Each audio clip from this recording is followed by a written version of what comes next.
Shinare ko po ngayon. Okay, wait lang po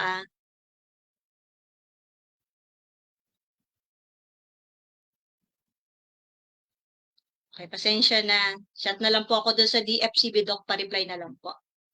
Okay po. So, continuation po to nung mga patotoo po.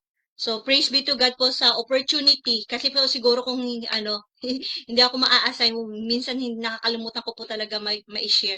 Though na-share ko na po siya sa iba, pero praise be to God po. Lagi ko po sinasabi na papuri sa Diyos. Every time po nasasabihan tayo nila pastora, nila pastor, ni brother, ni sister, na mag-share po. So, papuri po sa ating Panginoon. Kasi po, it's an opportunity na makapaglingkod tayo sa Hari ng mga Hari, Diyos ng mga Diyos, ang ating Panginoon Diyos. Wala na pong iba. So, to God be the glory. In Jesus' name, amen. So, continuation lang po to. So, ang title po ulit is yung sa the book, The End God is Coming, Testimony to the Churches. So, sa ngayon po, ang i-discuss ko po ay 2.6 kasi na-discuss ko na po yung sa una hanggang 2.5 nung last couple of weeks ago po. Okay, sandali lang po praise be to God po pala. Salamat po sa prayer nyo po. Kasi po, yun, thanks God, magaling na ako. So, kaya na pong magbasa ng maraming Bible verses. Okay, so all glory to Jesus Christ po. So, kailan po simulan po natin. Share ko lang po yung sa testimony, yun, sa hindi pa po nakakalam, naka-English po siya kasi sinishare ko po siya sa iba't ibang social media accounts kasi sa iba-iba pong mga lingkod ng Diyos. Okay po? So, para po isahan na rin lang po, in English ko na po para sa kaunawaan po ng iba. Okay, so ito po, sinishare ko lang po to kasi gusto ko pong sundin kung ano pinapagawa ni God. So, 10 years ago na po siyang nangyari, kumbaga pa konti-konti, so taon-taon halos, may nangyayari po na revelation to God, and recently ko lang po natapos yung libro. To God be the glory po. Okay po, so babasahin ko lang po at mag-focus po tayo. Like ko sinasabi yon, pinadaan lang sa atin, okay, sa mga lingkod ng Diyos, pinadaan lang yung panaginip, yung pangitain, yung message ni God. Pero ang papuri lagi sa ating Panginoong Diyos. Okay, tandaan po natin na habang binabasa natin to, nakikipag-unayan kanino sa banal na Espiritu. Na Lord, tulungan niyo po kaming ipaunawa kung ano po ang nais niyo. Okay, so basically babasahin ko lang po yung testimony para i-share lang po kung ano nangyari. Pero magfo-focus po tayo lagi doon sa Bible message. Kasi yung mga Bible messages, yun po yung na-search ko para po relevant doon sa mga vision, sa panaginip. Pero ang pinaka-focus po natin lagi, salita ng Diyos. Okay po? So, to God be the glory po lagi. So, sa 2.6 po nung sa testimony, so sa reality. Okay, so nangyari po to sa totoong buhay. Kasi karamihan po ng testimony ko, it's either nangyari siya sa vision o sa panaginip. Ito po, nangyari na siya sa totoong buhay. Kumbaga, salamat sa Diyos. Hindi lang po sa akin, sa lahat po sa atin. Sa pakikipag-ugnayan po natin sa ating Panginoon, mapapansin natin na nangungusap ang Diyos sa totoong buhay. Okay, direkta na nangungusap siya sa atin sa pamamagitan ng kanyang salita sa Holy Bible at sa pamamagitan po ng banal na Espiritu na nangungusap sa atin. Kaya ano pong kailangan? Kailangan lang po natin buksan ang puso natin sa ating Diyos. Okay pa? So, basahin ko lang po sa 2.6 sa reality. Our Lord's revelation in visions and message in dreams. So, check ko po yung oras sa 4:10. Okay. So, nangyari po ito no December 25, 2011. Nasa Singapore ako noon, pero umuwi ako ng Pilipinas ng Pasko ng December 25, 2011.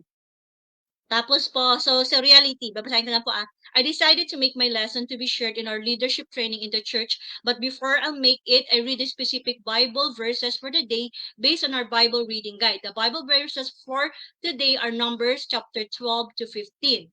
Praise God for helping me to look for the title and make the lesson I have to share.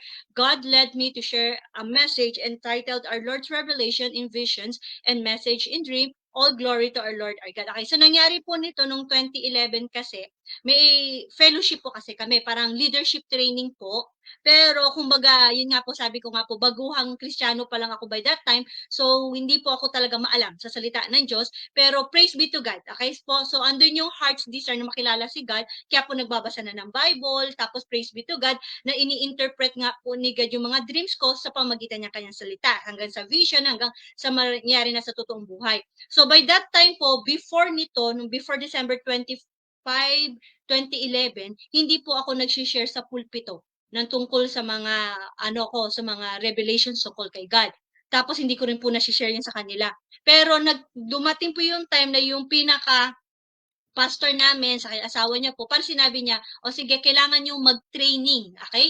Na kayo naman yung tumayo sa pulpito at mag-share kayo kahit anong topic na i-share niyo." By that time po, hindi ko alam kung anong i-share ko. So, nung pag-uwi ko ng Pilipinas, Pasko po nun, sinabi ko, kinausap ko si God. Kaya, kumbaga inaano ko po dito, sinishare ko sa inyo kasi gusto ko lang po sabihin na kung ano ang ginagawa sa amin ni God, kayang gawin ni God sa kahit sino, kahit kanino sa atin. Ibig sabihin po kasi, kapag kahit po tatayo tayo sa pulpito, hindi lang na, okay, alam ko na 'to, memorize ko 'to, ganito. Hindi po. Lord, tulungan niyo po ako. Lord, anong gusto niyo pong title? Bawat hibla. Bakit? Kasi we're doing this not for ourselves. We are doing this not for the church. We're doing this not for the pastor or kay pastora or brother or sister. We're doing this for God. Kaya andun po yung pagpapakumbaba natin na, Lord, hindi ko kayang mag-preach. Lord, hindi ko alam kung anong sasabihin ko. Lord, hindi namin mauunawaan kung hindi niyo po kami sasamahan. Kaya Lord, kahit sa ultimo sa title ng sasabihin ko, Lord, samahan niyo po ako, Lord. Lord, sa mga Bible verses na isusulat ko po sa preaching, samahan niyo ako, Lord. Ikaw po ang magsalita, ikaw po ang magsabi. So, ganun po. So, praise be to God. Every time po kasi na magagawa po akong preaching, talagang, Lord, ikaw bahala. Kasi, lagi po tayo nagpapakumbaba na, Lord, vessel mo lang kami. Pero ang magsasalita, ikaw po, ang papupurihan, ikaw lang po. So, ganun po nangyari. Nangusap ako kay Lord, ano kayang ita-title ko? Ano kayang isi-share ko? Hanggang ni-reveal sa akin ni God na gusto ni God, i-share ko doon sa pulpito na first time ko pong gagawin by that time, yung mga patotoo ng revelation na pinakita niya sa akin. Kasi kumbaga, parang ang nangyari sa akin kasi is nagdadasal ako, oo, pero hindi ako nagkakaroon ng relasyon sa Diyos. By that time, okay, dati po. Ibig sabihin, pag natapos ko na itong minemorize ko na dasal, tapos na. Pero ang nangyari po is nung unawaan ko na ang salita ng Diyos, kaya napakahalaga po ng Holy Bible. Okay po? Kahit pa sabihin natin na, sister, madasalin ako, pero pag wala ang salita ng Diyos, wala pa rin po. Bakit? The only way to God is through the Word of God, which is Jesus Christ. The Holy Bible is the Word of God.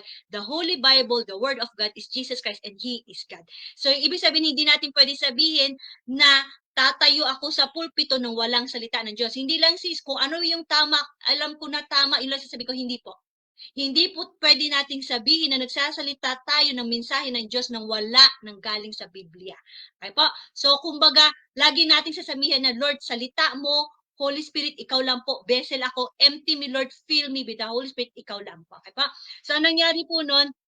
Yun, so parang ini-reveal sa akin ni God na i-share mo anak yung mga pinatotoo ko sa iyo na kumbaga yung naging pundasyon mo kaya nananampalataya ka na buhay ako. Kasi nga po ako po, yun, so patotoo po. So nananampalataya buhay si God kasi parang zero knowledge ako. Nagkaroon lang ako ng kaunawaan sa Diyos dahil nagpakita siya sa akin sa pamamagitan ng panaginip, pangitain, saka sa katotohanan at pinakita niya po yun sa pamamagitan ng salita niya. Kaya doon ako nagtaka na bakit nakikita ko to, nauunawaan ko to sa pamamagitan ng salita ng Diyos. Doon ako nagkaroon ng pagpakumbaba na buhay ang salita ng Diyos. Na bawat meron na sinasabi ng salita ng Diyos ay totoo. Na kahit sabihin ng tao sa buong mundo na maalam ka pero wala ang salita ng Diyos, wala kang alam. Pero kung magpapakumbaba ka kahit ordinaryo kang tao, pero nasa puso mo at ginagawa mo ang salita ng Diyos, praise be to God. Okay, blessed po tayo. Okay? Kaya lagi po natin ipasalamat kila pastora, kay pastor, brother, sister, kahit sino man po na mag-share. Every time na sinisharean ka ng salita ng Diyos, imbis na magtampo ka, magalit ka, magpasalamat ka, at magpuri ka sa Diyos dahil may ginagamit si God na tao para ilapit ka sa Kanya. Okay pa? So, to cut the long short, parang nangyari po is naging title ko, Our Lord's Revelation in Visions and Message in Dreams. Tapos, yun nga po ang nangyari. So, yung binasa ko po, kasi araw-araw po ako nagbabasa ng Bible verses. So, ang nabasa ko po na Bible message is Numbers chapter 12, verse 15. At yung, kumbaga, nag-struck sa attention ko po doon is Numbers chapter 12, verse 6. At babasahin na po natin yan sa Tagalog ko na lang po. Sa 2.6, sa Numbers, ang gagamitin ko pong salin ang salita ng Diyos. Okay po, so sabayan niyo po ako sa pagbasa dito.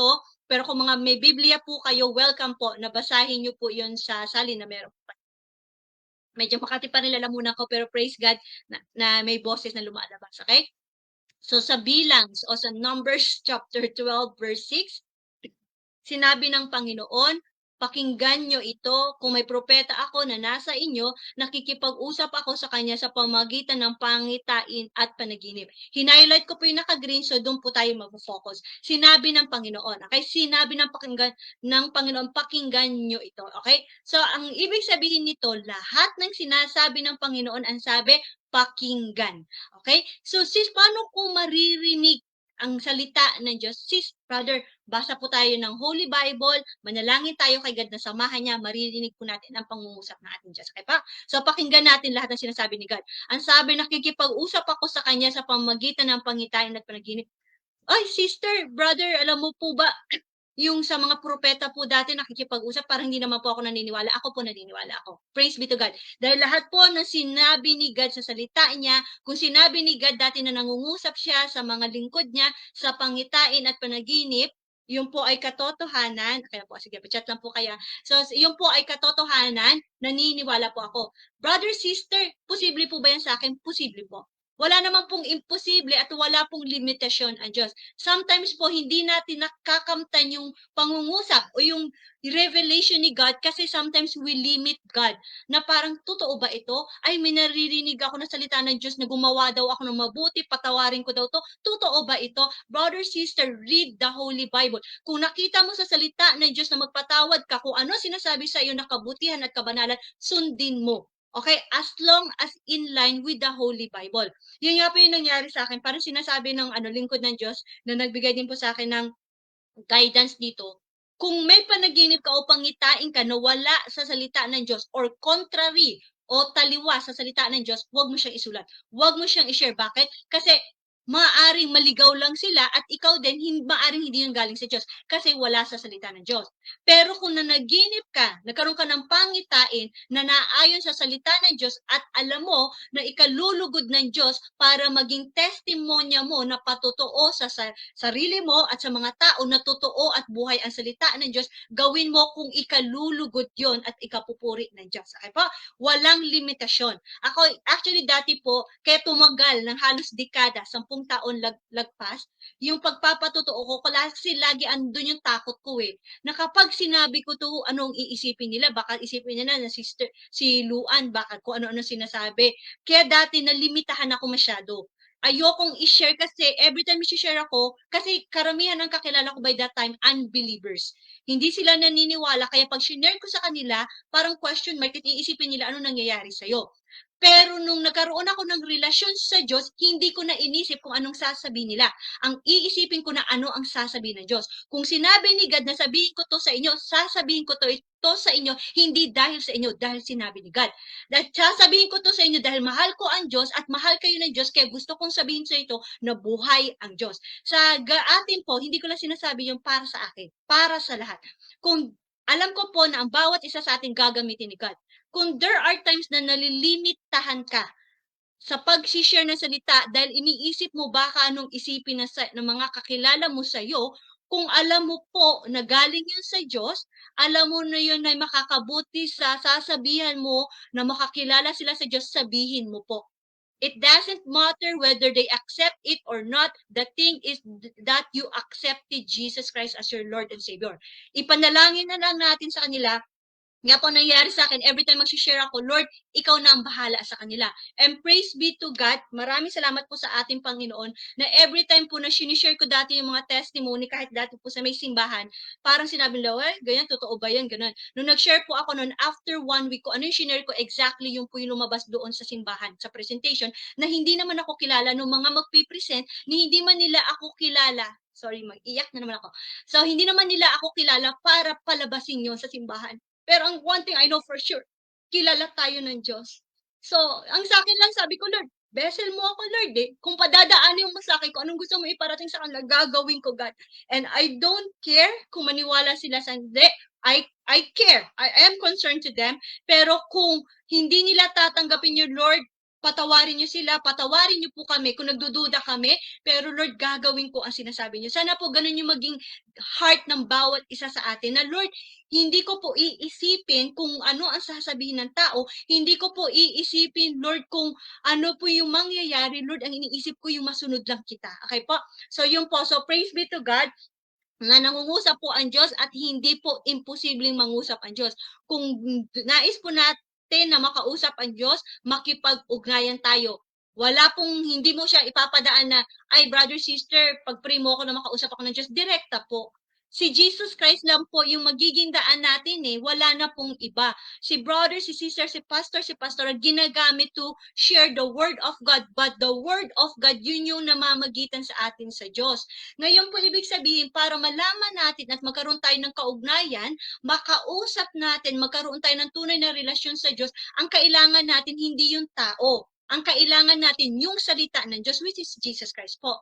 Kaya kahit sino man po nito, sabihin mo, sister, brother, mahina rin ako, mahihain ako, sister, brother, ganun din po ako. Pero papuri sa Diyos na binago niya po ako. Kung kaya niya po akong baguhin at kami po, karamihan po sa mga lingkod ng Diyos, alam po natin na may kahinaan tayo. Kung kaya kaming baguhin ng Diyos para magamit, kaya rin po kayong baguhin ni God para magamit niya. At wag po natin ikahiya ang pag-share ng salita ng Diyos dahil yun po ang magandang balita na magliligtas sa buong mundo through Jesus Christ. Okay po? So, sa chapter 3 po, sorry, medyo namamalat pa rin, pero by God's grace po matatapos. So, chapter 3 po, so 2012. So, ang nangyayari po minsan sa akin sa isang taon, dalawa, isang beses, nakakaroon ng mga testimony po. So, all glory to God. So, sa chapter 3 po ng 2012, 3.1 Dream. Sa panaginip naman po to, the book. Tinatitlean ko po siya kasi para matandaan ko. Pero, honestly speaking, hindi po umabot sa isip ko na makakagawa ako ng libro. Okay, so siguro by the end, malapit pag patapos na ito, malalaman niyo kung paano ako nakagawa ng libro by the grace of God lang po and by the leading of God. So chapter 3 sa 3.1, pasensya na sobrang init dito. Sa 3.1 Dream, the book, the end, God is coming. January 24, 2012. Excuse me.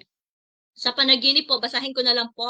My family mentioned to me, sa panaginip po to my family mentioned to me that they will surrender to our Lord and make an altar to our Lord. But I noticed that they put a small statue on the altar and I told them to remove them. Then I saw a hand with a white long sleeve that take out the statues on the altar. Another scene. So, after po kasi panaginip ko nangyari, minsan putol-putol, pero yung kasunudan niya, related pa rin doon. So, praise be to God. So, kung baga pinapaunawa talaga sa akin ni God. It was night and a bit dark and seems to have chaos. So, may kaguluhan po sa labas. Then I went up to a very high building and was alone in the room. A voice seems to tell me to write in the red book that the end, God is coming. Reality, I keep on thinking of God's message in the dream. When I open my Facebook account now, the first post I saw on my homepage is, ito po yung 2012, padaanan ko na pong basahin, posted, ito po yung nakita ko dun sa Facebook, pagkatapos dun sa panaginip ko, posted by kingdomwarriors.com. Okay, so ito po, 2012 to so ito yung nakita kong post. Today is Chinese New Year, the year of the dragon, think dragon and revelation, and next year happens to be the year of the serpent, think great tribulation, Satan destroys and kills many, prophetic or not. It's interesting how God allows even secular events to point to something bigger. No, I don't believe in Chinese horoscopes, etc. And no, I'm not saying this year is absolutely the year of the rapture where the dragon is subsequently revealed. But could it be? You bet, especially with all the signs of the times around us, developing war in Iran and heightened tension with Israel. New World Order advancing and FEMA comes and tanks activated and moved. Unprecedented earthquakes and many more coming. Natural dilemma, massive solar flares, polar shifts, global ramifications, etc. Are you ready to meet your maker and give an account of your entire life?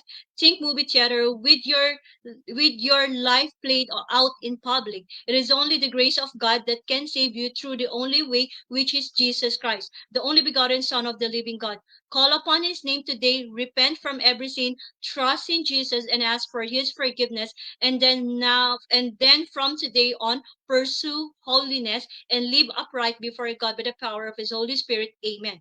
Repent daily before God and keep a pure and holy heart and be obedient to the word of God. You are not perfected holiness, but perfecting holiness. 2 Corinthians chapter 7, verse 1. Only those who continue to bear fruit and live holy and die to sin and worldliness will be the new who are raptured to take part in the marriage supper of the Lamb. Amen. Surely the King of Kings is coming and he is sending warnings after warnings through every means possible. We really have no excuses left. God bless you. and your household, and may you find life and bring life to those who still do not know of the saving grace and love of our Lord Jesus Christ. Oh, the blood of Jesus, it washes white as snow. Amen. Hallelujah. Interpretation, Jesus is indeed coming back, and we must prepare our life, body, heart, spirit, and soul for Jesus. God doesn't want statues and idolatry. Let us obey all God's commandments through God's grace. Binibilisan ko lang po yung basa kasi pinapadaanan ko lang po siya kasi focus po tayo lagi sa Word of God. Okay, so balikan ko lang po yung sa, so panaginip po to. So ang nangyari po dun sa panaginip, kaya po 2012 to, di ba? Mahina ako sa date eh. So 2012 to siya nangyari. So ibig sabihin nung time na yon, yung po yung parang hindi ko siya makalimot-kalimutan na yung yun nga, umakyat sa panaginip po. Umakyat ako doon sa napakataas na lugar, tapos boses lang yung naririnig ko na sinabi niya sa akin na parang magsulat daw ako ng aklat na untitled, parang The End, God is Coming. Parang mahina yung boses niya. Tapos after nun, naputol na. So, 2012 yun. So, panaginipan ko siya, pero hindi ko siya ginawa. So, ibig sabihin, sa sobrang tagal ng panahon, hindi ko siya nagawa. Bakit? Kasi hindi ko po alam kung paano gumawa ng libro. Alam ko sarili ko na wala akong kakayanan, hindi ko nga alam kung ano isusulat ko kung paano. Pero kung paano, si God po ang gumawa ng paraan. Nung nandiyan pa po ako sa Singapore noon, bigla po ako minakilala na lingkod din ng Diyos. So, bigla siyang nagbigay ng klase na kung paano gumawa ng libro. Nung nagsabi siya na meron daw klase kung paano gumawa ng libro, to God be the glory po, doon pinaalala sa akin ni God na, "Nak, di ba sinabi ko gumawa ka ng libro?" Kaya gumawa po ako ng libro by the grace of God. Doon ko laging mapapatunayan na, Lord, ang galing, no? Na yung, kung kumbaga po, kung kaya po parang naisip ko sa Bible, yung kila Abraham, yung pinramis ni God, hindi man nasunod lahat ng mga lingkod ng Diyos, kaya tumatagal sa wilderness, kumbaga paikot-ikot, pero kung ano yung sinabi ni God, magaganap at magaganap. Hindi natin alam kung kailan, kung paano, pero kung parang iaano mo na, Lord, ikaw ang bahala, magaganap po siya. Bakit? Kalooban ni God. So kung sa buhay po natin, hindi lamang po sa akin, sa bawat isa sa atin, sa mga lingkod ng Diyos, sa mga kapanood nito, kung merong pinrami sa iyo si God, at alam mo na yun ay galing sa Diyos, bakit mo malalaman? May kabanalan na ayon sa salita ng Diyos, na ayon sa kalooban ng Diyos, at para sa kapurihan ng Diyos. Kung may sinabi siya sa inyo kahit ilang dekada pang dumaan, kung magpapatuloy ka sa pakikinig, pakikipag-ugnayan at sa pagsunod kay God, mangyayari at mangyayari. Bakit? Kasi hindi tayo ang gagawa, si God ang gagawa. Tapat siya na nangako. Hindi man tayo naging tapat sa mga pangako natin kay God na, Lord, sige, gagawin ko to after few years, nagtrabaho, nakalimutan. So, pero si God hindi niya nakakalimutan eh. Sinabi ni Lord na, "Nak, sinabi ko sa panaginip, hindi mo kaya, kaya ko, kaya ng Diyos." So parang nakikita ni God na mahina si Luan eh. Hindi ni Luan alam kung paano gagawin. Gagamit siya ng ibang lingkod niya para paalala sa akin kung paano gagawin. Ganun din po sa bawat isa sa atin. Kung may sinabi sa inyo si God, gagamit at gagamit si God ng lingkod niya, maaaring gamitin ni God kung ano man po. Huwag po tayong mawawala ng pag-asa. Pag sinabi ni God, gagamitin ka niya sa mga bagay, walang imposible sa kanya. Mahina tayo pero malakas si God. Kaya nga sabi, I can do all things through Jesus Christ who gives me strength. Kaya po yung pagtitiwala natin na ikaw na lang, Lord. Lord, pag sinabi mo, Lord, ikaw po ang bahala. Nagtitiwala kami, Lord, kasi Diyos ka po. Pag sinabing Diyos ka po, period, wala pong imposible sa inyo. Okay ba? So kahit gaano katagal o in a snap man lang niya na, yung sinabi ni God nangyari na ngayon, wala po sa oras natin yun. Kung gusto ni God mamaya, ngayon, bukas, o after few years, basta kalooban ni God ang maganap. Ano lang po ang inano ko doon? Hindi dapat nawawala yung connection natin kay God. Kasi siguro kung after 12 years, kung siguro namuhay ako ng makamundo o na nawala ako kay God, siguro kung hindi ako kumonekta sa puso ni God, maaari hindi natupad ko ano yung pinapagawa sa akin ni God. Pero praise be to God, hindi dahil sa akin. Lagi ako dinadala ni God sa mga grupos, praise be God, ginamit din ni God ang Door of Faith Church Singapore, dinadala ako ni God sa mga tao na lalo niya pa akong ipapalapit sa Kanya. So, ganun din po sa bawat isa sa atin. Every time na inaanyayahan kayo nila pastora, brother, sister, kung sino man po makapanood nito, na idadala sa fellowship o sa mga gawain para kay God, magpasalamat ka kay God. Bakit? Kasi gusto kang kausapin ni God. Kasi tayo po, mahina. Minumul tayo ni God, pinapalakas niya tayo para magamit niya tayo, magpagamit tayo. Bakit?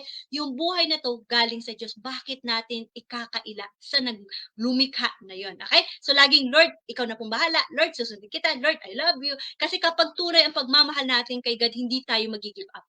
Kung anong sinabi ni God, malalaman mo na, Lord, totoo yun eh. Kaya po sa mga pangako ni God, kung sinabi ni God na magpapagaling siya kahit ano ang sitwasyon natin, kahit sinabi ng doktor o ng tao, imposible, posible kay God. Bakit?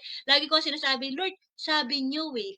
Sabi niyo po, all things are possible in you. Naniniwala ako sa inyo. Tulog na ako. Lord, ikaw na bahala. Ganun lang yun. Ibig sabihin, para tayong bata na, Lord, tatay kita eh. Mahal mo ako. Period na po yun. Yun lang po yun ang alam ko, Lord. Yung sinasabi ng tao na negative, Lord, ikaw na pong bahala, naniniwala ako sa iyo. Laging balik na, Lord, naniniwala ako sa iyo. Okay pa? So, kung ano man imposible na tingin yung imposible, posible sa Diyos. Wala pong imposible kay God. Okay, so dito po, i-highlight ko lang po dito yung sa shinare dito So, pursue holiness. Ibig sabihin, sa lakbayin natin, lagi nating yung i-desire na Lord gusto ko pong mamuhay na may kabanalan. Bakit po natin kailangan i-desire ang kabanalan? Dahil kapag wala ang kabanalan, walang makakakita sa Diyos. Ibig sabihin, kung hindi mo makikita si God sa final judgment, saan ka pupunta? Okay? So kung gusto mong makita si God, pursue holiness. Mahirap? Mahirap. Posible? Posible. Kasi bakit? Inutos, sinabi ni God sa salita niya, be holy for God is holy, for I am holy, si God nagsasalita. So, ibig sabihin, posible. Kaya kung andun yung temptation na feeling mo makakarumi sa'yo, say no agad. And say, Jesus, tulungan niyo po ako, makapangyarihan ka para tanggalin tong temptation sa buhay ko, makapangyarihan po ang inyong dugo para linisin ako. In Jesus' name, amen. Namumuhay ako ng kabanalan, thank you God. Then, lumuhay ka ng kabanalan. Nanampalataya ka, gawin mo. Okay po? So, ibig sabihin, kaya, kaya. Posible, posible sa Diyos. Praise be to God. Okay po? So, next po is yung sa Bible verses na po. Sa Exodus chapter 20, verses 4 to 6. Okay po. So, Exodus chapter 20, verses 4 to 6. Huwag kayong gagawa ng mga Diyos-Diyosan na anyo ng anumang bagay sa langit o sa lupa o sa tubig. Huwag nyo itong paglilingkuran o sasambahin dahil ako ang Panginoon na inyong Diyos ay ayaw na may sinasamba kayong iba. Pinaparusahan ko ang mga nagkakasala sa akin, pati na ang mga anak hanggang sa ikatlo at ikaapat na henerasyon na mga napupuot sa akin. Pero ipinapakita ko ang aking pagmamahal sa napakaraming henerasyon na nagmamahal sa akin at sumusunod sa mga utos ko. Okay ba? So kasi doon sa panaginip nga po, kaya ito po yung naano ko na Bible verse, sa panaginip, yung pamilya ko po is yun nga, parang sumasama sa Diyos-Diyosan, pero that was years ago na po. So praise be to God, nung sa pamagitan din po ng salita ng Diyos, thanks God, so yung pamilya ko po, hindi na po sila lumuluhod o sumasamba sa mga santo o Diyos-Diyosan. So, papuris kay God. Kasi po, yun nga po, yung salita ng Diyos, yung nagmulat ng isipan namin. So, kung may nakakapanood pa po nito, na kung sino man po, kasi sinishare ko to sa lahat, na kung andun pa sa situation na lumuluhod ka pa sa mga rebulto, nagdadasal ka sa mga santo, sa mga anghel, wag mo na po yung gawin. Kasalanan po yan, okay? So, direkta ko po sinasabi, kasalanan po yung bakit? Kasi po, ang pananalangin nakalaan para sa Diyos. Ang anghel, ang mga santo, hindi sila Diyos. Ang mga rebulto, hindi sila Diyos. Bagay sila, tao sila na nilikha Diyos. Ang pananalangin, ang papuri para lamang sa Diyos na buhay. Kaya po, tayo po dapat, direkta po tayo na nananalangin kay God the Father, Jesus Christ, and the Holy Spirit. Alam mo po may nangyari sa akin dati no, kasi may inaalagaan ako noon ng mga imahen sa karibulto, mga resaryo, kasi ibang relihiyon po ako dati. Takot na takot ako kahit nababasa ko ng mga Bible verses, takot na takot akong sirain kasi sabi ko baka malasin ako, baka may mangyari masama sa akin pag pinunit ko to, pag pinutol ko to, pag tinapon ko to, pag inalis ko to sa buhay ko. Hindi ko yung ginawa hanggang paulit-ulit nire-reveal sa akin ni God sa pamamagitan ng kanyang salita na sirain nga, kumbaga, ayaw ni God na nagdadasal ka sa santo, sa mga imahe, walang ganon. Paulit-ulit hanggang nakahiga ako nun dati sa Singapore po. Piniri ko kay God, pero that was yung unang punta ko po ng Singapore. Piniri ko kay God, sabi ko, God, kung totoo po talaga na ayaw mo ng mga ito, kasi taon ko na yun na tinago eh. Sabi ko, kung ayaw mo po talaga nito, mangusap ka po sa akin sa inyong salita. Pag sinabi nyo kasi yung Bible verse, may Bible reading guide kasi ako sinasabi. Kinakausap ko si God na ganun, parang bata, na parang, Lord, yung siya yung best friend mo, God mo, na alam mo na nakikinig siya. Sabi ko na, Lord, pag sinabi mo po at nabasa ko po sa Bible na sirain 'to, gagawin ko po. So, ibig sabihin andun yung willingness mo na pag sinabi ni God, gagawin mo kahit ayaw mo. Kasi sinabi ni God. So, nung nagbasa po ako ng Bible, exactly kung ano yung hinihingi ko kay God, yun yung sinagot ni God sa akin, sa kanyang mga salita. Doon sa Bible verse na yon mismo na binasa ko doon, sinabi ni God na yung mga inutusan niya, yung mga sa Old Testament, inutusan niya na sirain, sunugin yung mga rebulto, yung mga ganon.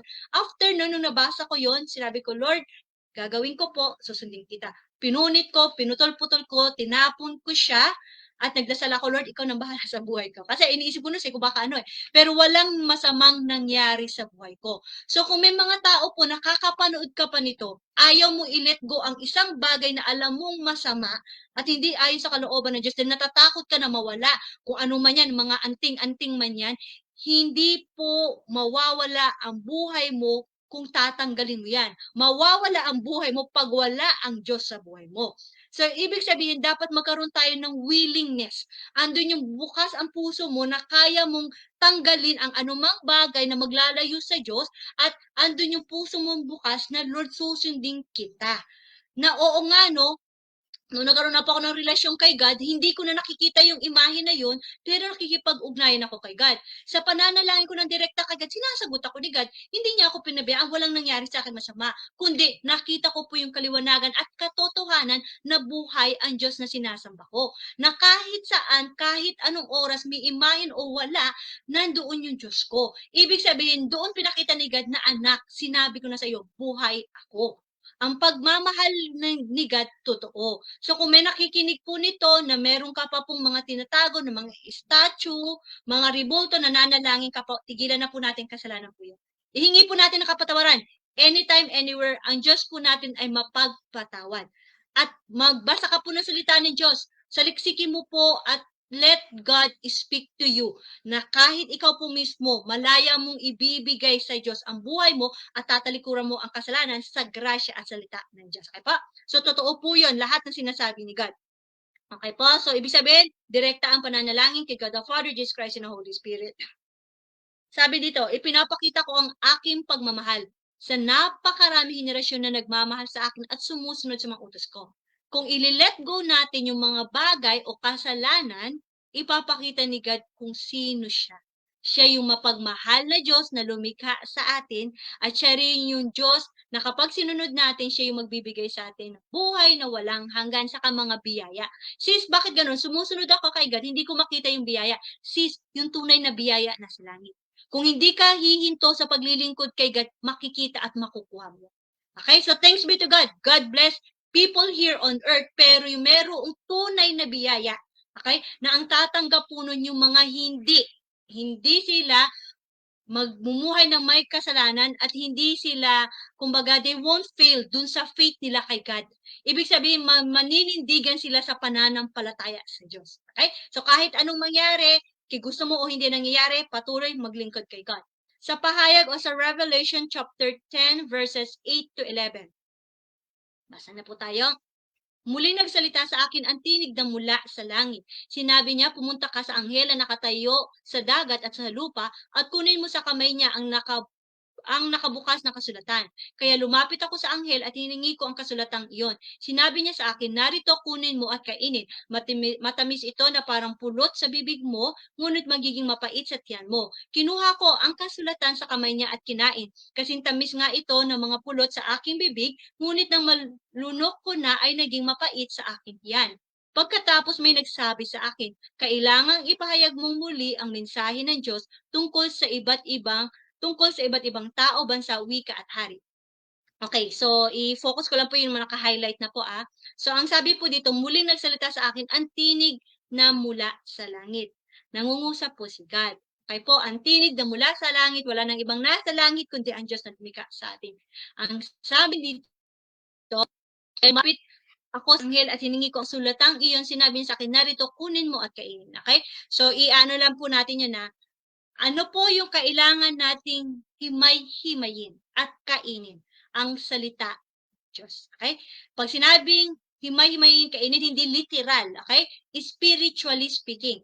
Ibig sabihin, pag nagbabasa po tayo ng Bible o nakikinig tayo ng salita ng Diyos, hinihimay-himay mo siya. Okay, paano yung paghihimay-himay? Kinakausap mo si God. Ako po, pag nagbabasa ng Bible, para ako nakikipagkwentuhan kay God, ay, Lord, ito po pala yun. Ah, okay. God, paano yun? Ganun. Para kang may kausap.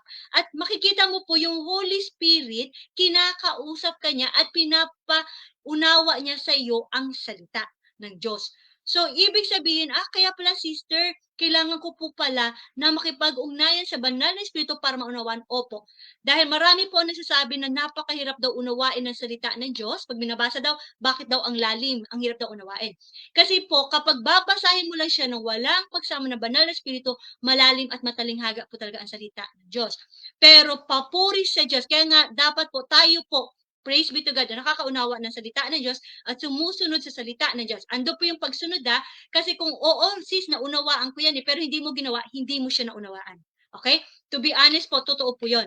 Kung tunay mo siyang naunawaan, brother, sister, kahit sino man po nakakapanood, dapat isinasabuhay mo siya. Yun ang tunay na pagnawa.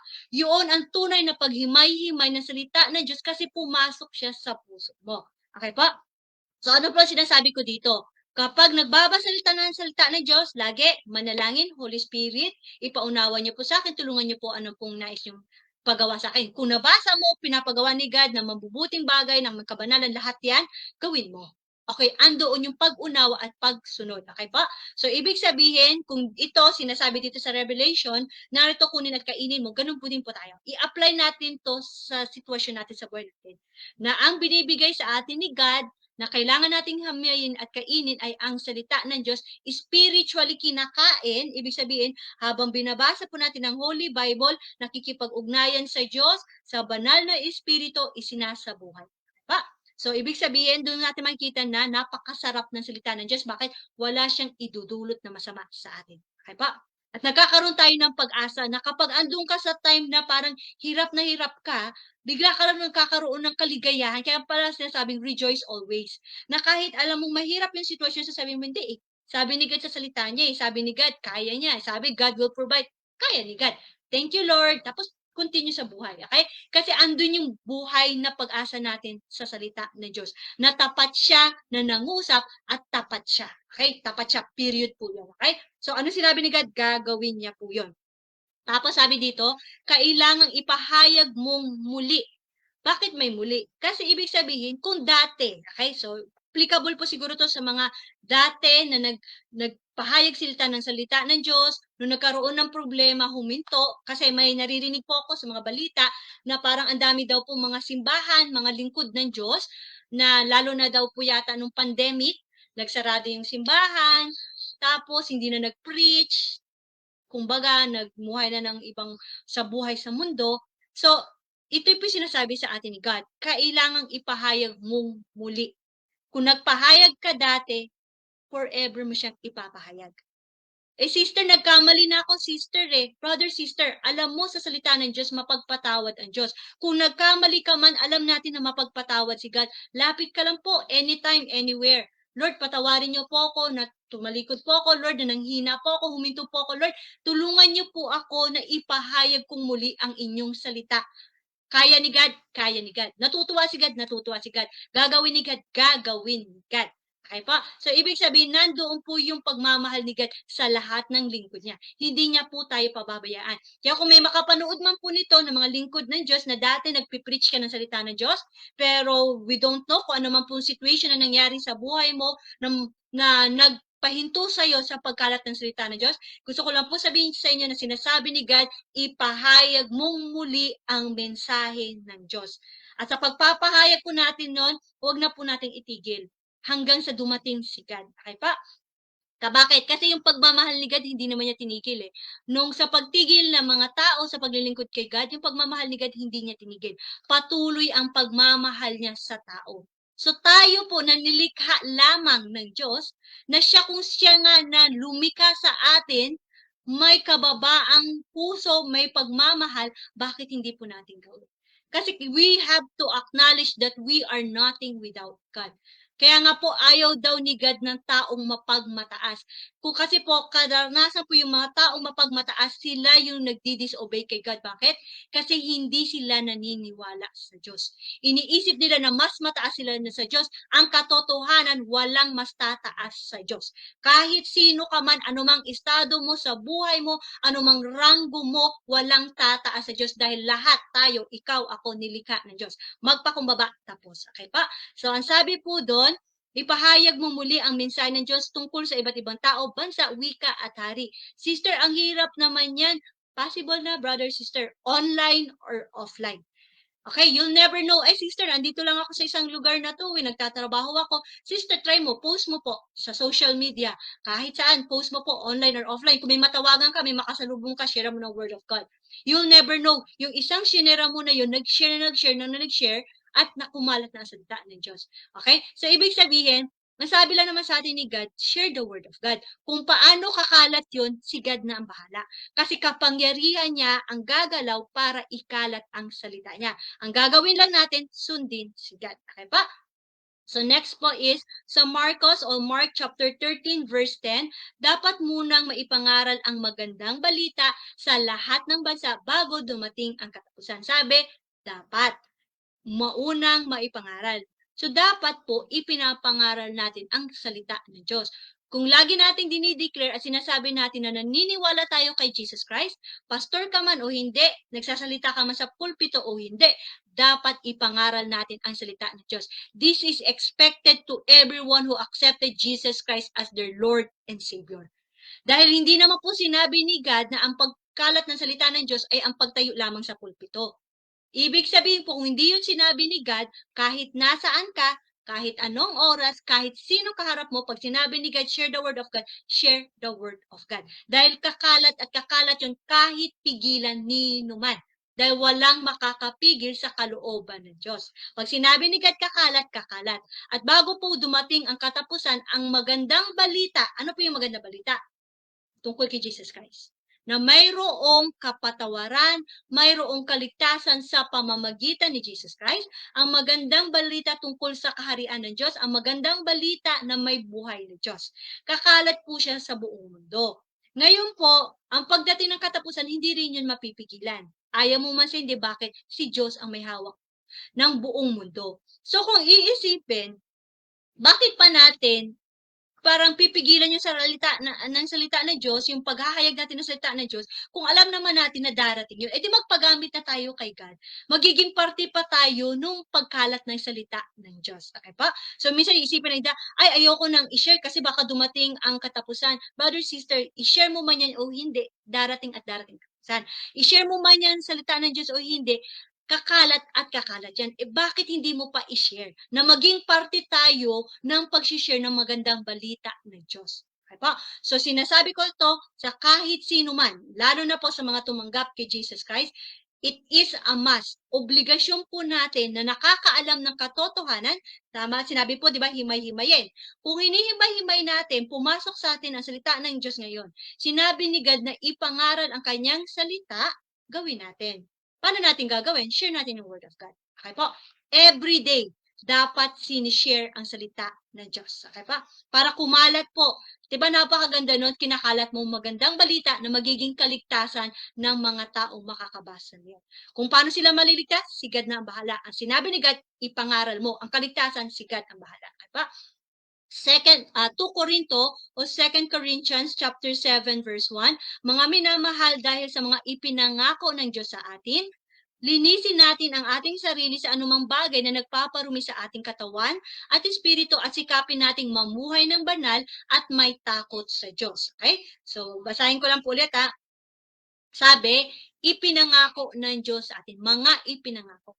Sinungaling ba si God? Hindi. Si God, pawang katotohanan. Lahat ng nasa salita ng Diyos, katotohanan. So lahat ng ipinangako ni God, totoo at gagawin niya. Ang sabi dito, linisin natin ang ating sarili sa anumang bagay na nagpaparumi saan? katawan, espiritu. Sa lahat-lahat. Bakit naman, sister, kailangan pa lahat-lahat? Brother, sister, bakit hindi? Lahat-lahat ng meron tayo galing sa Diyos. Kasi kung ma-acknowledge ng bawat isa na ako ay galing sa Diyos at siya may karapatan sa akin, hindi ka magpapapigil sa paggawa ng kalooban ng Diyos. Kasi alam mo, na Lord, pag-aari mo ako eh. Kasi the moment na hindi ka sumusunod sa Diyos, hindi mo ina-acknowledge na pag-aari ka ng Diyos. Okay? At kahindik-hindik ang sasapitin ng mga taong hindi sumusunod sa Diyos. Kaya po ipinapangaral ang salita ng Diyos dahil mahal ni God lahat. Bakit lahat, sis? Kasi lahat nilikha ng Diyos. Kahit sino ka man, maniwala ka man sa sinasabi namin o hindi, nilikha ka ng Diyos. Nilikha tayong lahat ng Diyos. At inutos sa atin ni God na ano daw po, linisin. Paano ko, sister, lilinisin ang sarili ko? Ang paglilinis sa sinasabi nito ay sa pamamagitan ng banal na dugo ni Jesus Christ at paghingi ng kapatawaran sa lahat ng kasalanan. Kasi po ang nagpaparumi sa tao, sa katawan, sa espiritu, sa kaluluwa, sa lahat-lahat sa isipan ay kasalanan. At hindi po natin yung malilinis kahit anumang bilhin mo na panlinis, ang makakalinis lang po nun ay ang banal at makapangyarihang dugo ni Jesucristo.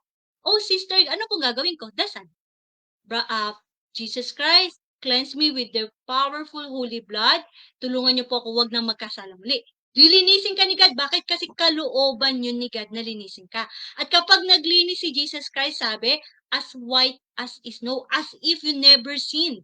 Ibig sabihin, lilinisin ka ni God kung makasalanan ka dati, kung magpapakumbaba ka at hihingi ka ng kapatawaran kay God, anumang karumi o nang ginawa mong kasalanan, kayang linisin at patawarin ng Diyos.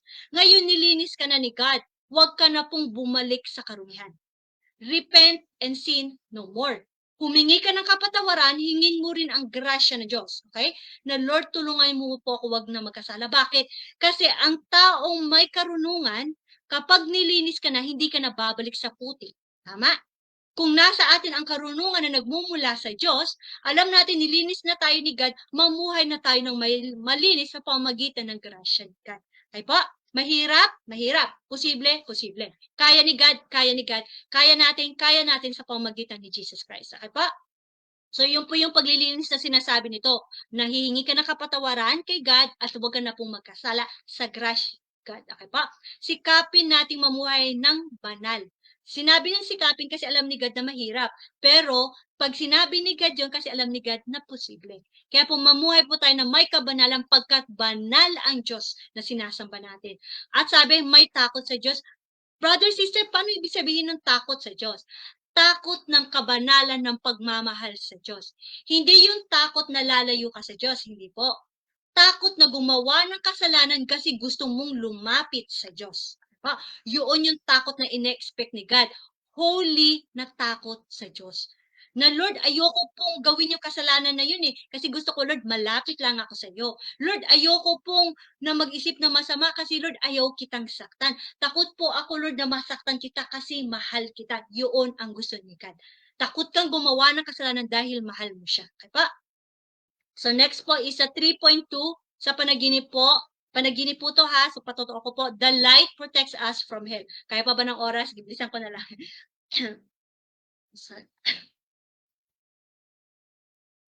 Okay, so basahin ko na lang po So 3.2 na testimony ko po sa dream, sa panaginip po ito nangyari. The light protects us from hell. Date April 4, 2012. Don't. Kasi laging madaling araw ako natutulog. So madaling araw ko siya napapanaginipan. So April 4, 2012. There's a huge light like a ball of fire that falls down so fast, hit the earth and swallowed me. There's a small voice saying that the judgment is coming soon. Everything turns into darkness and the fire goes down and it is very fast till it reaches a deep place. At the side of the pit, there's an evil spirit like a dark shadow with horns, showing something written on it, hell. It's quite far from me since I am inside a ball of light. It's falling, hang on, sandali lang po Okay. Kailan po, i-charge ko lang po.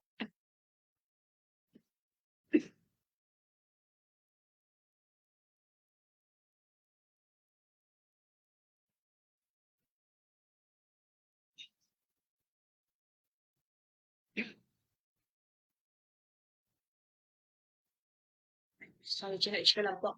So sabi dito, at the side of the pit there's an evil spirit like a dark shadow with horns, showing something written on it, hell. It's quite far from me since I'm inside a ball of light and it's falling so fast. I asked myself, why am I saying this? Then a voice said that I'm not going there, or I'm not going to hell. But this is shown as a warning that there are a lot of people that will suffer and go to hell if we will not tell the people of God's message. Reality, I pray to God to let me know where, when, and how He wants me to fulfill His purpose. Interpretation, Jesus is the light of the world. Jesus protects and saves us from hell. Jesus is the word of God and God's message. Let us share the light and truth about the salvation of God through Jesus Christ. Let us tell the world that hell is real. People who keep on sinning without repentance will suffer in hell when the final judgment comes. Jesus Christ is the only way to God the Father and the key to salvation. Accept Jesus as Lord and Savior, repent and sin no more. Okay? So, shortcut ko na lang po yung sa ano. So, sa panaginip po 'to nangyari. So, first time ko yun na naginip ng impyerno. Okay? So, doon sa panaginip ko, ang nangyari po noon, parang may apoy, nasa labas daw ako, parang empty space, madilim, pero may apoy. Okay, so 'wag po natin 'to interpret, siguro gano'n talaga mangyari. Pinadaan lang po 'yun sa akin sa panaginip, pero yung interpretation po is sa Holy Bible. Okay, 'yun lang po yung sinasabi ko lang nangyari. Kaya ako naniwala na sabi ko, "Uy, ang galing, yung napapanaginipan ko, yun yung sinasabi sa Biblia." Okay, so parang nilunod daw ako ng malaking liwanag na apoy hanggang lumubog daw yung bolang apoy na nandun ako sa loob, doon sa napakalalim na lugar. At sa habang ay mami, yung internet ano, habang pumupunta po dun sa ilalim yung cellphone mo, so habang bumababa po doon yung apoy, may nakita po ako dun sa mga side. Okay, so yung hindi pa ako nakakita siyempre ng impyerno, pero sa panaginip nakita ko siya. So para siyang madilim na lugar na maapoy, tapos may parang mga shadow, madilim na nilalang na may mga sungay. Tapos may nakasulat na hell. So hindi ko sinasabi na yun talaga ang itsura ng hell, pero sa panaginip yun na nakita ko. Siguro just for me to know, para iparam sa akin na totoo ang impyerno. Kasi by that time, hesitant pa ako eh. I-share ko ba ang salita ng Diyos? Ano naman mawawala sa akin kung hindi ko i-share? Pero pinakita sa akin sa panaginip ni God na anak, totoo ang impyerno. Kung hindi ka magsasalita o ang mga lingkod ko, at kung hindi kakalat ang salita ng Diyos, marami ang pupunta sa impyerno. Ibig sabihin, kung hindi natin, praise be to God, tayo na nakakaalam ng katotohanan, kung tayo mismo, hindi natin ikakalat ang salita ng Diyos sa bawat araw, maraming tao na nagkakasala. Hindi nila nalalaman ang katotohanan kasi may mga tao nakakaalam ng katotohanan, natatakot na sabihin iyon. Parang sinabi sa akin ni God doon sa panaginip na yon, na kung sinasabi sa salita ng Diyos na may impyerno na magpaparusa sa mga taong makasalanan, kung ayaw mo may mga taong pumunta doon dahil concern ka sa tao, kailangan mong i-share ang salita ng Diyos. So doon parang nagkaroon ako ng ano kay God na parang, "Lord, tulungan niyo po ako." Do'n ako nagkaroon ng ano na parang, totoo nga pala ang impyerno. Na kapag hindi tayo nagpatotoo, 'pag hindi tayo nagsabi ng katotohanan tungkol sa Diyos, maraming tao ang pupunta do'n. Sister, ikaw lang po ba? Hindi lang ako, lahat tayo. Kasi po lahat, hindi naman sinabi dito yung pangalan, na si pastor o si pastora lang dapat mag-share, hindi. When God says His word na dapat ikalat ang salita ng Diyos, this is for anyone and everyone who hears the word of God at gagamitin ng Diyos. Kung naririnig niyo ako ngayon, nababasa niyo o nababasa ko, para sa ating lahat ito. Kailangan po natin i-share ang salita ng Diyos, whatever means, online or offline, pulpito o hindi pulpito. Kailangan ikalat ang salita ng Diyos dahil maraming tao ang pupunta sa impyerno kapag hindi nila nalaman ang salita ng Diyos. Nawa po gamitin tayo ng Diyos para makita nila ang kaliwanagan, para iligtas sila ni Jesus Christ. Okay pa? So, basa po tayo sa Bible. So, ito po yung Bible verse na relevant po doon sa panaginip na yon. Focus po tayo lagi sa Bible po at sa John o Juan chapter 14 verse 6, sumagot si Jesus, "Ako ang daan, ang katotohanan at ang buhay. Walang makakarating sa Ama kundi sa pamamagitan ko." Amen. So, ibig sabihin, it's not about us. Guys, alam mo ba, brother, sister, may nagpatotoo sa akin gano'n, ang galing-galing niya. Wag po natin sabihin ang galing-galing niya, ang galing-galing ng Diyos. Kaya nga po lagi sinasabi ko kapag nagshi-share ako, please focus unto God. Because it doesn't please God na nakafocus tayo sa tao. It doesn't please God kung ang pinupuri natin yung tao. It pleases God when we praise God. It pleases God when we glorify God. So kung gusto natin na bigyan ng papuri si God lagi. Okay po? Kung ginamit si sister, praise be to God. Kung ginamit si pastor, praise be to God. Ang papuri, papunta pa rin sa Diyos. Okay po? So next, ay, wala. Ayan. So, ibig sabihin, wala na daw pong ibang daan papunta sa Diyos Ama, kundi through Jesus Christ. So, kung gusto natin maligtas at makapunta at makita natin ang ating Diyos na lumikha sa atin, si Jesus Christ lamang po ang hanapin natin. Siya po ang sundin natin dahil si Jesus Christ ay ang daan, ang katotohanan, at ang buhay. Siya ang buhay na walang hanggan. Okay po? Siya ang anak ng Diyos at siya mismo ay Diyos.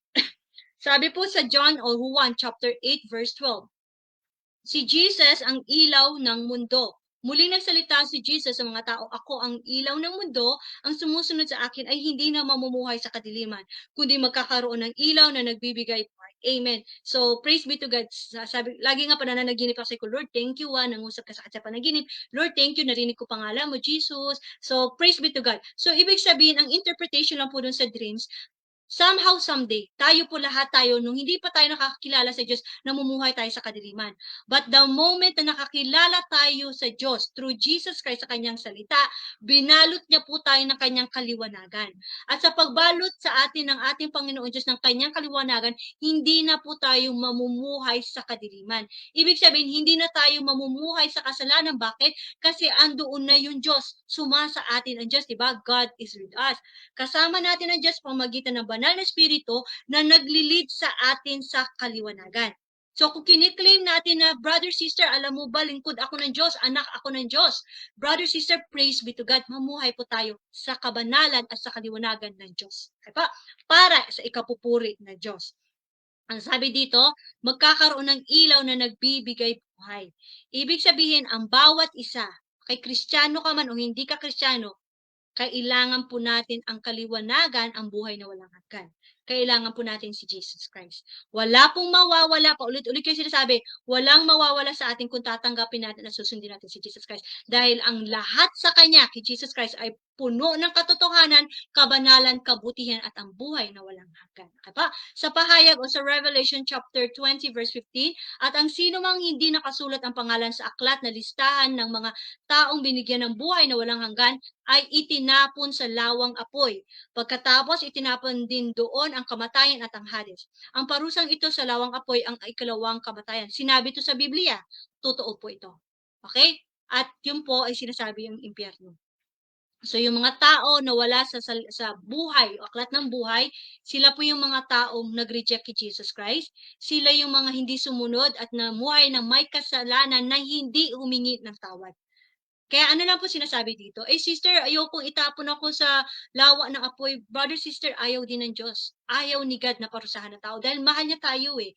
So, kung ayaw mo po pumunta doon, simple lang. Mamuhay ka na may kabanalan, sundin mo si Jesus Christ, kasi kaya ni God, kaya mo kapag kasama mo ang Diyos, si Jesus Christ. Okay pa? So, ibig sabihin, maiiwasan ng impyerno? Opo. Sa pamamagitan ni Jesus Christ. Okay pa? Kailan kaya, brother, sister? Ngayon na po. Huwag na nating hintayin yung bukas. Kung may ginagawa man tayong kasalanan na ayaw ni God, tigilan na. Okay? Hindi na pwedeng ipabukas dahil no one knows what will happen tomorrow. Okay po? Lagi natin palagan yung buhay na binigay sa atin ni God. Pahayag o Revelation chapter 14 verses 8 to 13. Kasunod namang lumipad ang pangalawang anghel na sumisigaw. Bumagsak na. Nawala. Saka na po. Bumagsak na ang dakilang lungsod ng Babylonia.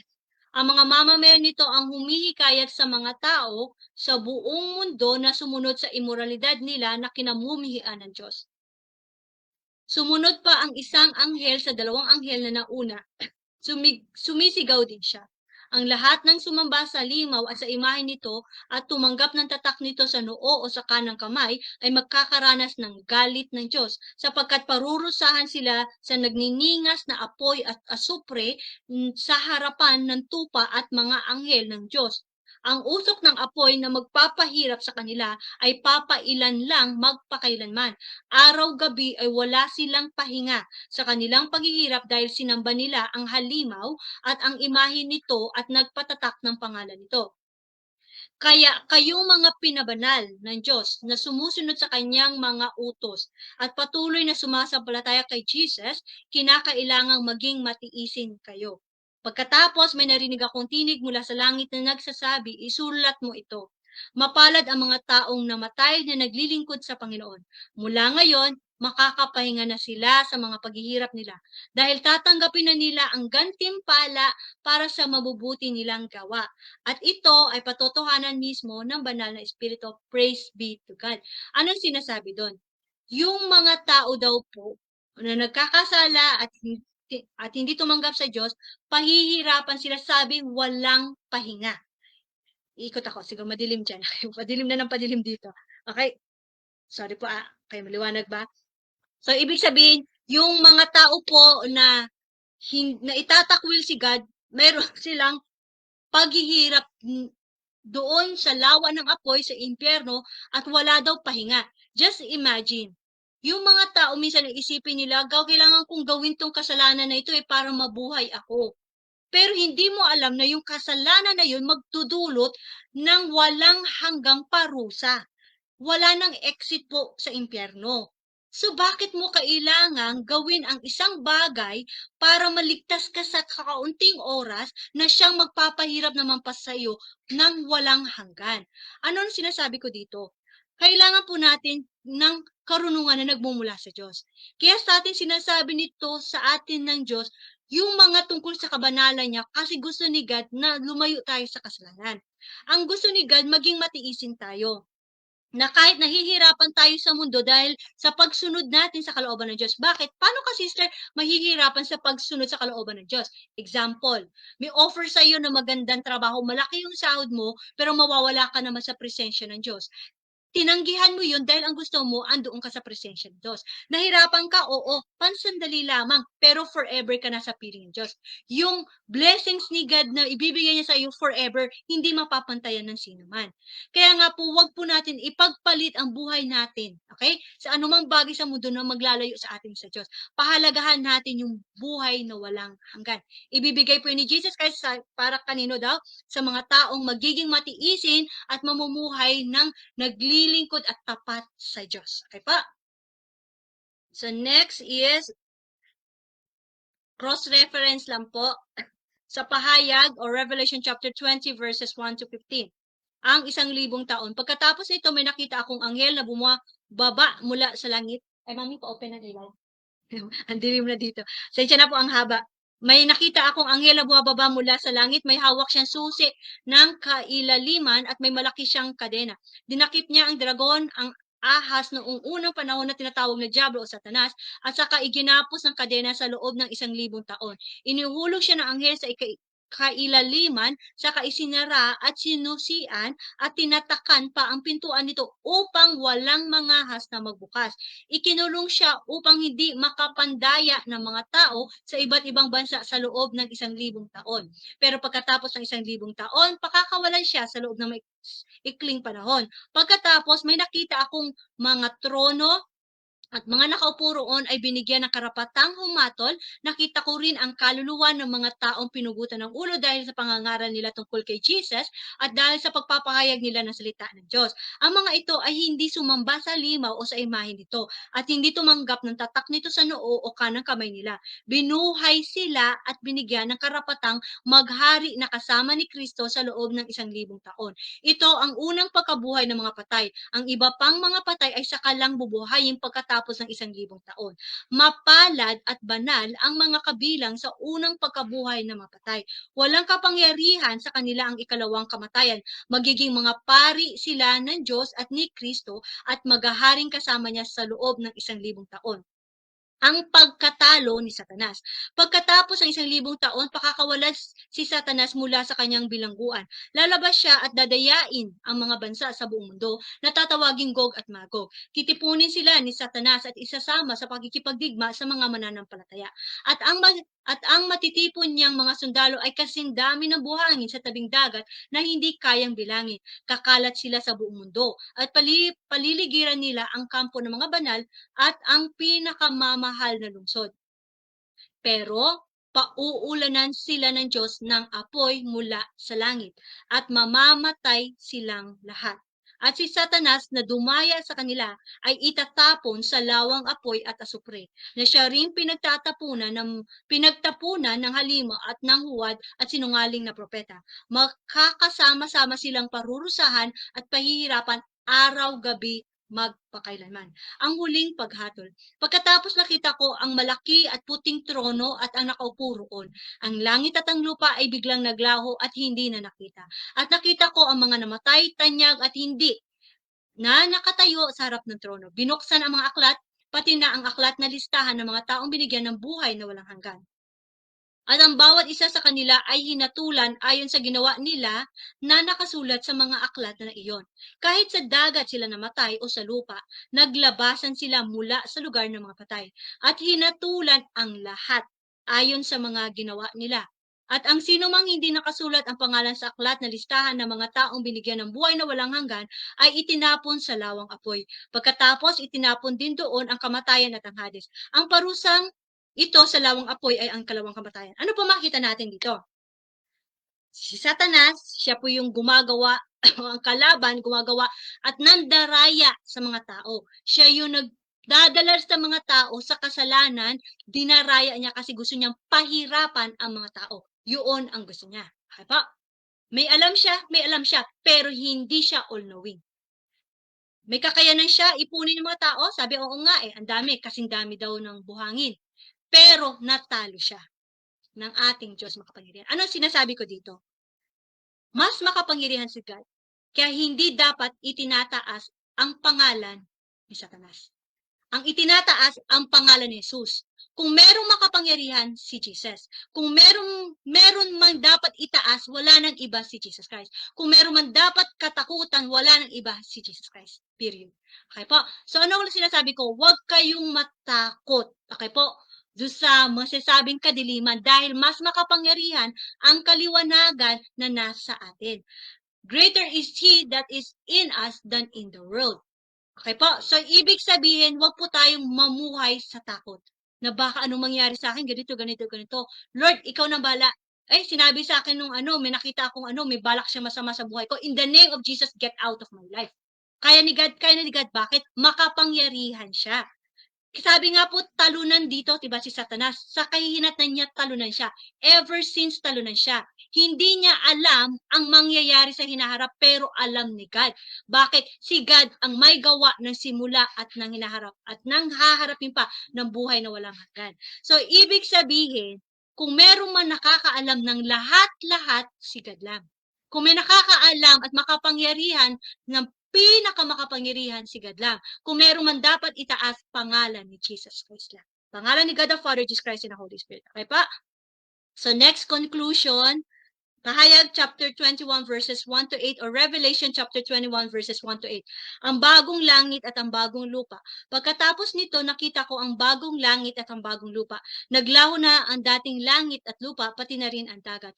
At nakita ko ang banal na lungsod, ang bagong Jerusalem, na bumababa mula sa langit galing sa Diyos. Ang lungsod na iyon ay tulad ng isang babaeng ikakasal. Handang-handa na at gayak na gayak sa pagsalubong sa lalaking mapapangasawa niya. Narinig ko ang isang malakas na sigaw mula sa trono. Ngayon, ang tahanan ng Diyos ay nasa piling na ng mga tao. Mananahan na siyang kasama nila. Sila ay magiging mga mamamayan niya at siya ay makakapiling na nila at magiging Diyos nila. Papahirin niya ang mga luha sa kanilang mga mata. Wala ng kamatayan, kalungkutan, iyakan o sakit, sapagkat lumipas na ang dating kalagayan. At sinabi na nakaupo sa trono, binabago ko na ngayon ang lahat ng bagay. At sinabi niya sa akin, isulat mo ang sinasabi ko dahil totoo ito at maaasahan. At sinabi pa niya, naganap na ang lahat. Ako ang Alpha at ang Omega, na ang ibig sabihin, ang simula at ang katapusan ng lahat. Ang sinumang nauuhaw ay paiinumin ko ng walang bayad na bukal na nagbibigay ng buhay na walang hanggan. Ang mga magtatagumpay ay gagawin kong mga anak ko at ako'y magiging Diyos nila. Pero nakakatakot ang sasapitin ng mga duwag, mga ayaw sumampalataya sa akin, marurumi ang gawain, mga mamamatay tao, mga immoral, mga mangkukulam, mga sumasamba sa mga Diyos-Diyosan, at lahat ng sinungaling. Itatapon sila sa nagliliyab na lawang apoy at asupre na siyang ikalawang kamatayan. Ano po sinasabi dito ni God? Mahal tayo ni God. Napakabuti ng Diyos na yung hinaharap, mangyayari sa future, sinasabi na niya.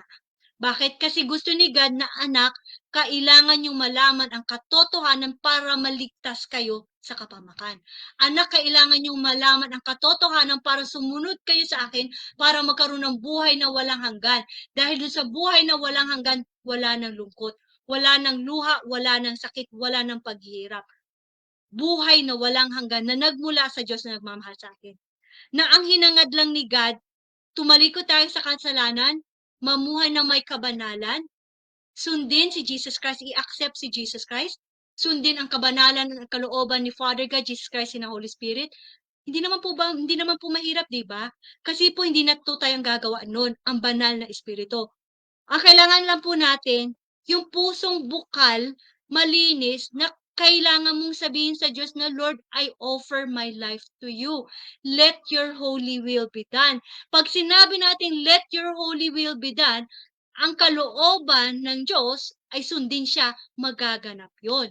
Kailangan lang po natin humakbang sa pananampalataya na kapag sigad na ang kumilos sa buhay natin, masusunod natin ang kabanalan na kalooban ng Diyos. At posible po ba tayong maligtas at magkaroon ng buhay na walang hanggan sa pamagitan ni Jesus Christ? Posible po. Para lang po ba sa atin yon? Para sa lahat na atin na nagmamahal ng tapat sa Diyos. Gusto po ba natin yun sa atin lang o sa lahat? Sa lahat. Kung gusto natin para sa lahat, i-share po natin ang salita ng Diyos sa lahat. Kasi ang sabi dito, sino mang duwag, okay? Sino daw po na duwag, okay? Sabi dito, itatapon sila sa nagliliyap na asupre. Pag sinabing duwag, ando na rin po yung mga tao na alam mo yung katotohanan pero ayaw mo i-share. Kaduwagan po yun. Naduduwag ka na pag sinabi mo yun, baka anong sabihin sa'yo ng tao. Naduduwag ka na kapag sinabi mo katotohanan, baka magalit sila. Naduduwag ka na malaman na nasa paligid mo na Kristiyano ka, baka anong isipin nila. Huwag ka pong maduwag. Ang sabi sa atin ng ating Diyos, be brave, be courageous. It is I, it is Jesus Christ. Nakasama sa natin na siya magbibigay ng kalakasan ng loob sa atin na gawin ang kalooban niya sa grasya niya.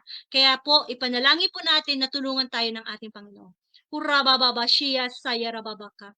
Urabababaka sayarabaka.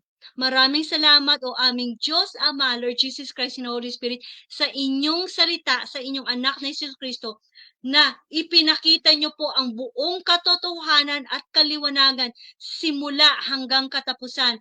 Tinutulungan niyo po kami sa pamamagitan ng inyong banal na espiritu na maunawaan ito. Tinutulungan niyo rin po kami na masunod ito. Lord, maraming salamat sa biyaya at grasya niyo. Tulungan niyo po ang bawat isa sa amin, ang lahat na makakabasa, makakarinig ng inyong salita. Tulungan niyo po kami, Lord, na mamuhay na may kabanalan, masunod ang inyong kalooban. Tulungan niyo po kami, Lord, bigyan niyo po kami ng kalakasan ng loob na ihayag ng muli at forever ang inyong salita. Sa pamagitan niyo, Jesus Christ, maliligtas ang maraming tao. Sa pamagitan ng dakilan niyong pagmamahal, Father God, Jesus Christ, and the Holy Spirit, kami po ay may kaligtasan. At nagpapasalamat po kami sa buhay ng walang hanggan sa pamagitan ng inyong anak na si Kristo. Ura ukasaya isayarabaka. We rejoice in heaven. We rejoice in thy presence, O Holy Father, God, Lord Jesus Christ, and the Holy Spirit. Iyaraba usakayarabaka. In Jesus' powerful name, amen. Hallelujah. To you all the glory belongs. Father, God, Lord Jesus Christ, and the Holy Spirit. In Jesus' name, amen. Praise be to God. Ibinabalik ko na po sa MC of Glory. Praises to God our Father, Lord Jesus Christ, and the Holy Spirit. God bless us all po. Salamat po. Praise God po.